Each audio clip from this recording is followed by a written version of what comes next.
দিনটি ছিল ভীম একাদশীর দিন। আমি উপোস করেছিলাম, ভেবেছিলাম শিবনিবাস যাব, কিন্তু তার যাওয়া হলো না, কারণ পার্লারে যেতে হবে। তাই তো বাড়ির পাশে মন্দিরটিতে চলে আসলাম জল ঢালতে। এই মন্দিরটিতে না বিয়ের আগে আসতাম আমরা সব বান্ধবীরা মিলে। বিয়ের পরেও এক দুবার এসেছি, তারপর আর বেশ কিছু বছর আসা হয়নি। আজকে অনেক দিন পরে এলাম, এসে খুব ভালো লাগছে। সেই পুরনো জায়গা, সেই পুরনো সব কিছু, মন্দির টন্দির, পুরনো অনেক কথাই মনে পড়লো। শুধু আজকে একা এসেছি, বান্ধবীরা নিয়ে। সবাই সবার লাইফে ব্যস্ত হয়ে গেছে, যেমন আমি। ব্যাস পুজো সেরে চলে আসলাম পার্লারে। পার্লারে এসে দেখি আমি একা না, আরও দু একজন একাদশী করছে। তাই তো দুপুরে খাওয়ার টাইমে সবাই বসে ফল খেয়ে নিলাম।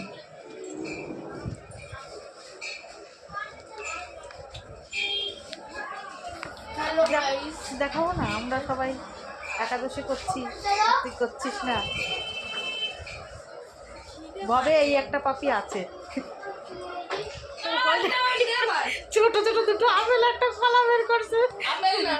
কি কুল, দুটো কুল একটু একটু আর একটা কলা বের করছে। আমি তোর ফলটা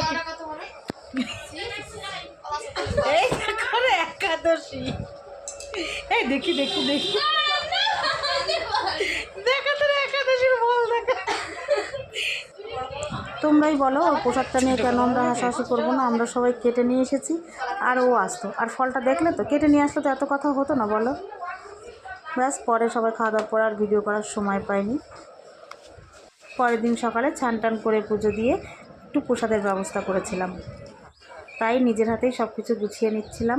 একবারে গুছিয়ে নিয়ে রান্নাবান্না করব, রান্নাবান্না করে সবাইকে প্রসাদ দিয়ে আবার পার্লারে যেতে হবে। আর আমার কাজের সাথে সাথে হেল্প করছিল আমার ছেলে আর মেয়ে। সব গুছিয়ে নিয়ে বাইরে বড় উনুনটা ধরিয়ে দিয়েছি, যাতে তাড়াতাড়ি হয়। আর এদিকে ঘরে বসিয়েছি মটর ডালটা সেদ্ধ। ভিডিওগুলো সেই একাদশীর দিন করেছি, আর জয়েন্টও করা হয়নি, পোস্টও করা হয়নি, একটু লেট হয়ে গেল পোস্ট করতে। এদিকে আমার রান্না প্রায় শেষের দিকে, এর মধ্যে আমার ননদরা এসে হাজির।